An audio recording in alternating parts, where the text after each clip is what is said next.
Povo lindo de Deus, que Deus abençoe cada um de vocês nesta manhã de terça-feira. Estamos ao vivo aqui para mais uma mensagem de Deus para o seu coração. Hoje vou pedir perdão para vocês, vou fazer uma mensagem um pouquinho mais curta, que eu não estou bem de saúde, eu estou com um probleminha no pulmão, não estou podendo falar muito, mas só hoje, terça-feira que vem, se Deus quiser, nós vamos estar firme aqui. Mas a palavra que eu quero trazer para vocês é uma parábola contada para Jesus sobre o bom samaritano. Eu vou ler a parábola e diz assim, olha: eis que se levantou um certo doutor, que farei para herdar a vida eterna?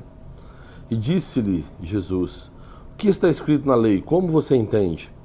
E respondendo ele, disse: amarás ao Senhor teu Deus de todo o teu coração, de toda a tua alma, de todas as tuas forças, de todo o teu entendimento, e ao teu próximo como a ti mesmo. Então disse-lhe Jesus: respondeste bem, faze isso e viverás eternamente. Ele, porém, querendo justificar-se a si mesmo, disse a Jesus: e quem é o meu próximo? Respondendo Jesus disse: descia um homem de Jerusalém para Jericó e caiu nas mãos dos salteadores, os quais o despojaram, espancando-o, se retiraram, deixando-o meio morto. Ocasionalmente, descia pelo mesmo caminho certo sacerdote, e vendo-o, passou de largo. De igual modo, também um levita, chegando àquele lugar, e vendo-o, passou de largo. Mas um samaritano, que ia de viagem, chegou ao pé dele, e vendo-o, moveu-se de íntima compaixão. Aproximando-se, atou-lhe as feridas, aplicando-lhes azeite e vinho, e pondo-o sobre a sua cavalgadura, levou-o para uma estalagem e cuidou dele. Partindo o outro dia, tirou 2 dinheiros e deu-os aos hospedeiros e disse-lhe: cuida dele, e tudo o que demais gastares eu te pagarei quando voltar. Qual, pois, destes 3 te parece que foi próximo daquele que caiu nas mãos dos salteadores? E então ele disse: o que usou de misericórdia para com ele. Disse, pois, Jesus: então vá e faze da mesma maneira. Parábola aqui, então, a gente tem alguns personagens. Tem um homem muito provavelmente judeu, porque ele estava saindo de Jerusalém, indo para a região ali da Galileia, né, de Jericó, aliás. E tem também um sacerdote, tem um levita e tem um samaritano, né? Aquele homem que ele é espancado por bandidos, por salteadores, roubado, e ele é colocado ali. Imagino que ele devia estar muito machucado, imagino que ele deve ter ficado ensanguentado, né? E aquele aspecto, né, de meio morto ali, aquele homem muito machucado, logo em seguida passou por ele um sacerdote. Aquele homem que estava questionando Jesus, ele sabia muito bem o que estava acontecendo e o que Jesus estava querendo dizer. Porque talvez, se falar hoje um levita, um sacerdote, talvez muita gente não saiba o que Jesus estava querendo dizer para ele. Mas na verdade ele usou 2 figuras aqui que eram muito conhecidas dos judeus, né? E que eram pessoas importantes ali na sociedade. Eram as pessoas que cuidavam do templo, né? Desde o Antigo Testamento, desde lá de trás, o sacerdote era o homem que levava o sacrifício do povo diante de Deus no templo. Então ele cuidava daqueles rituais sagrados para Deus. Então um homem muito importante dentro da sociedade judaica. E os levitas eram os homens que eram responsáveis por cuidar do templo. Cuidavam antes do tabernáculo e cuidavam do templo. Eles eram responsáveis por transportar o tabernáculo, por montar o tabernáculo, por limpar o tabernáculo, por manter os objetos do tabernáculo em ordem. Lembra, acho que eu já falei sobre isso, mas quando a pessoa entrava no templo, ou entrava no tabernáculo, todo mundo sabe que o templo substituiu o tabernáculo, né? O tabernáculo inicial, feito com tecidos, uma tenda, e depois Salomão veio construir um templo de alvenaria, de madeira, revestido com ouro. Mas existiam alguns objetos ali que igual tinha no tabernáculo, tinha também no templo. Né? Então tinha a mesa de pães, tinha o candelabro, que as velas tinham que ficar acesas o tempo todo, né? O altar de incenso, e os levitas, né? Sacerdotes, os levitas são chamados levitas, que eram descendentes de Levi. Todo sacerdote teria que ser descendente de Levi, né? Que era o caso de Arão, que era o caso de Moisés. Então eles eram responsáveis por manter a vela acesa, por manter o incenso lá no incensário, por manter o pão. Eles eram importantes na comunidade judaica, né? Então Jesus usou duas figuras de linguagem ali, duas figuras existentes que aquele homem entenderia muito bem o exemplo de Jesus. Então ele fala o seguinte: aquele homem caído, machucado, passa o sacerdote, uma pessoa que deveria cuidar dele, mas quando viu aquele homem machucado, passou ao largo. Depois, de igual modo, ele fala, vem então aquele levita, e o levita faz a mesma coisa, ele passa ao largo. O homem que é responsável pelas coisas de Deus passa ao largo. E aí vem o samaritano. O samaritano pega aquele homem, primeiro cuida das feridas, você viu? Passa vinho, azeite, limpa as feridas, depois ele ata as feridas, provavelmente para conter o sangue, coloca em cima do cavalo e leva até um local mais próximo que ele pudesse ser cuidado. Lá ele paga um homem para cuidar dele, né? E ainda abre uma conta para ele dar um cheque em branco lá. É coisa impressionante. Mas aí você pode pensar, mas por que a figura do samaritano? Porque há muitos anos, sempre que eu ouvia falar do bom samaritano, eu achava que samaritano fossem pessoas que queriam ajudar as pessoas. Que seriam figuras também que gostavam de ajudar as pessoas, mas não é isso. Samaritano, se a gente pegar o contexto histórico, os samaritanos eles eram inimigos do povo judeu. Inimigos assim, quando Samaria, que era a capital de Israel, foi invadida pelos assírios, os assírios levaram cativos alguns homens de Israel e mandaram para lá homens de outras nações. E ali teve uma miscigenação, uma mistura de povos, né, das mulheres judias com aqueles homens que vieram de outros lugares. E Samaria passou a ser então um local impuro para os judeus.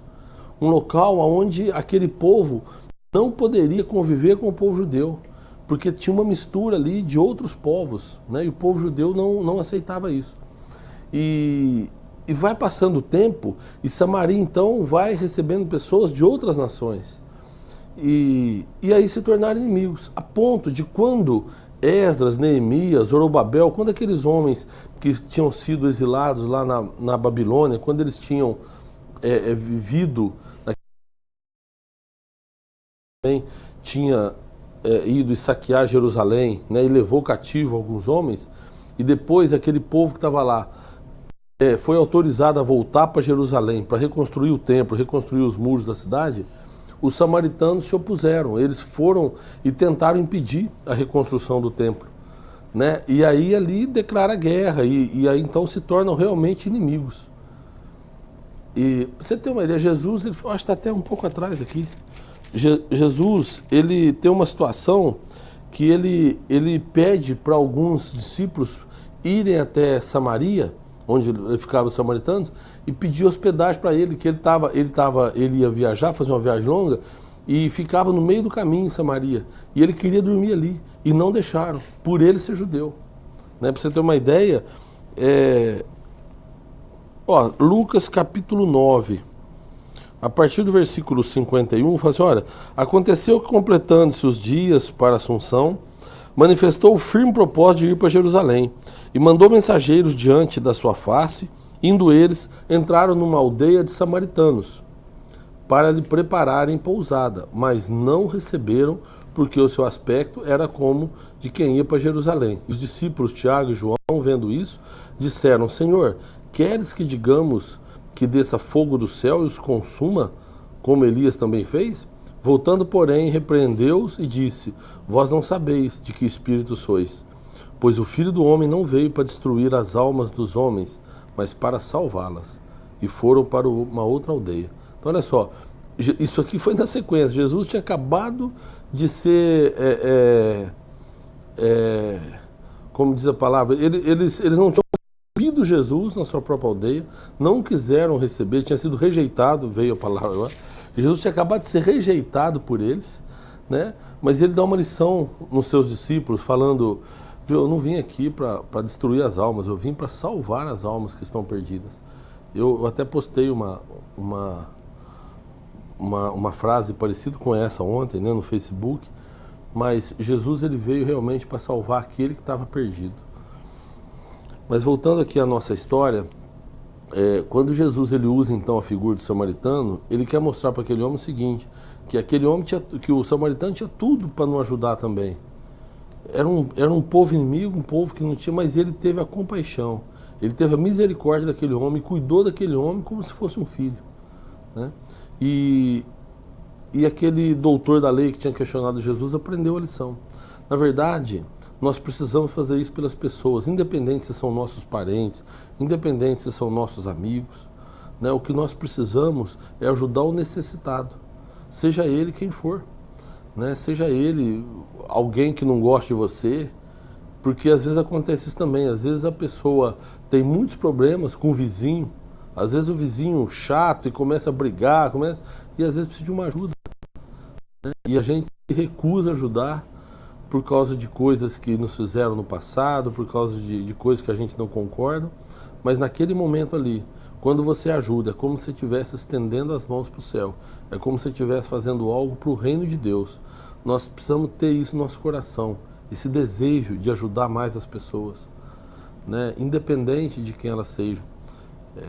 Porque o que eu vejo? Tem muita gente unida, muitas famílias unidas, que entre eles ali, se alguém mexer com um deles, mexeu com todo mundo, briga por tudo, mas aí quando chega alguém que não é da família, aquela pessoa deixa de lado. Aquela família que parece uma família do bem, que está tudo bem, tudo unida, na verdade só está preocupado entre eles, né? Mas não está preocupado com as almas que tem por aí. E Deus às vezes coloca almas necessitadas na nossa frente para que a gente possa ajudar. Então nós temos que ter no coração esse desprendimento e esse desejo de ajudar as pessoas, independente de quem seja, porque aí elas vão se tornar próximas a nós, né? E Jesus ensina aqui que nós devemos amar o nosso próximo. Amar ao nosso próximo, tem gente que confunde também. Jesus não está falando para você ser apaixonado pelo teu próximo, não está falando para você gostar do seu próximo, ele está falando para você amar o seu próximo, né? E amor não é um sentimento. Tem gente que confunde, acha que amor... Como é que eu posso ter um sentimento por alguém que é meu inimigo? Não, você não tem que ter sentimento. Sentimento é paixão, é quando você gosta, é quando você quer estar junto, né? Isso é um sentimento, você quer abraçar a pessoa, você quer estar do lado dela. O amar é você desejar o bem do outro, é fazer com que a vida do outro seja melhor através da tua vida, é fazer com que a vida do outro que ela não fosse tão boa se a tua vida não existisse. Então você amar é você realmente desejar o bem do outro e querer que o outro seja feliz. Isso é amor. E Jesus então nos ensina isso, que amar o nosso próximo é independente se ele é nosso amigo, se ele é nosso familiar, ou se é uma pessoa que a gente nunca viu, é você querer que aquela pessoa seja feliz e desejar o bem da pessoa. E se você puder, fazer algo para que a vida dela melhore, né? Então essa é a grande lição que ele nos dá através da parábola do samaritano, né? Que aqueles dois homens que tinham por obrigação religiosa ou por obrigação de um povo ali, de uma cultura judaica, ajudar aquele irmão que estava machucado, se recusaram. Não sei, talvez até por... Tem estudos que falam que, como ele estava cheio de sangue, os sacerdotes não podiam sujar, se sujar, ficariam impuros com o sangue. Mas na verdade eles não quiseram ajudar, né? E aí vem um homem que tinha todo o direito ali para passar batido e deixar ele lá, porque é um homem de um povo que eram inimigos. Eles não se falavam, judeus não se falavam. Tem várias histórias de samaritano com judeus. Jesus ele encontra com a mulher samaritana e pede água para ela. Ela questiona Jesus: como é que você, sendo judeu, fala com uma mulher samaritana, né? Além de ser mulher, ainda era samaritana, que naquela época não podia o homem chegar e conversar com a mulher, não podia também falar com os samaritanos, né? E aí Jesus ele quebra essa barreira. Por quê? Porque a preocupação dele não é com área geográfica, não é com cultura, a preocupação dele é com as almas. E é isso que ele nos ensina, nos preocupar com as almas. Se a gente puder ajudar as pessoas, se a gente puder melhorar a vida das pessoas, é isso que nós precisamos buscar fazer. Tá? Cada vez que você faz isso para qualquer um necessitado, é como se você estivesse fazendo para Deus. E Jesus fala isso também no outro momento, quando ele fala do hospital, quando você vai no hospital, quando você dá alimento, quando você dá roupa para alguém que tem frio, alimento para quem tem fome, ou visita um doente, ou visita um encarcerado, é como se você estivesse fazendo tudo isso para mim. Então nós precisamos aprender isso, né? Que os necessitados precisam do nosso apoio, da nossa ajuda. E quando você faz, a recompensa vem do céu. Amém? Que essa palavra possa ficar no seu coração. Eu vou orar com você e espero que você consiga quebrantar o seu coração em favor do reino, ajudando os necessitados. Senhor Deus, nós te agradecemos mais uma vez por essa oportunidade, Pai, de estarmos aqui, de falarmos da Tua palavra. Senhor, e nós estamos aprendendo que o que o Senhor quer realmente é uma relação entre todos nós em favor das almas. Nós estamos aprendendo, ó Deus, que o Teu amor, ele é incondicional, independente de cultura, independente de religião, independente, Senhor, de escolhas, independente de qualquer outra coisa, de nação. O Senhor se preocupa com as almas e o Senhor tem desejo de povoar o céu. A gente tem aprendido isso, Pai. Então, que a gente possa ser ferramentas do Senhor para quebrar todo o preconceito, para quebrar tudo isso, Senhor, que impede as pessoas de se achegarem ao Senhor. Pai, nós te louvamos, te bendizemos e pedimos, ó Deus, graça e misericórdia sobre as nossas vidas, para que nós possamos entender de uma vez por todas que o Teu reino está acima de tudo isso, de todo preconceito, que o Teu reino, ó Deus, está acima de toda maledicência que tentam colocar, que o Teu reino está acima, Senhor, de todo mal, que no Teu reino impera o amor.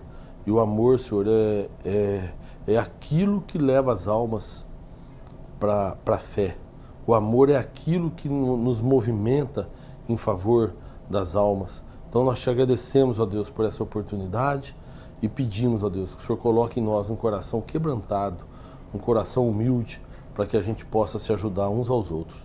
E é o que nós te pedimos e nós te glorificamos em nome de Jesus. Amém. Meus amados, eu queria só mandar um alô pessoal que está nos assistindo ao vivo. São mais de 800 pessoas alcançadas nesta manhã. Mandar, olha, um abraço para Cileia, para Regina, para Maria Madalena, para Eliana Marinho, para o Lafayette Silva, para o Sérgio Carrara. Sérgio, Deus te abençoe, viu? Grande abraço, meu irmão. A Valdinéia Reis, a Helena Samantra, que Deus te abençoe, Helena, abençoe sua família. Mari Coutinho, a Isilda, que Deus te abençoe também, Isilda. O Carlos Miguel, o Marcos da Mara, o Marcão que ficava com a gente, que trabalhou com a gente aqui, que Deus abençoe, viu, Marco? O Renato Araújo Cabral, o pastor Renato, pastor Cabral, Deus abençoe. O Éder Gomes, que Deus te abençoe, te fortaleça sempre. O Aparecido Dias também, Deus te abençoe. A Fátima Torrei, o Flávio Lamas, Deus abençoe, Flávio. A Eneide Soares, a Leia Dantas e Tota Souza. Mais de 800 pessoas. Gente, todo o pessoal aí que nos acompanhou, que está com a gente aí, que Deus abençoe poderosamente a tua casa, o teu lar. E até terça-feira que vem aí com a saúde melhor, se Deus quiser. E nós teremos mais uma palavra de Deus para o seu coração. Amém? Até terça que vem.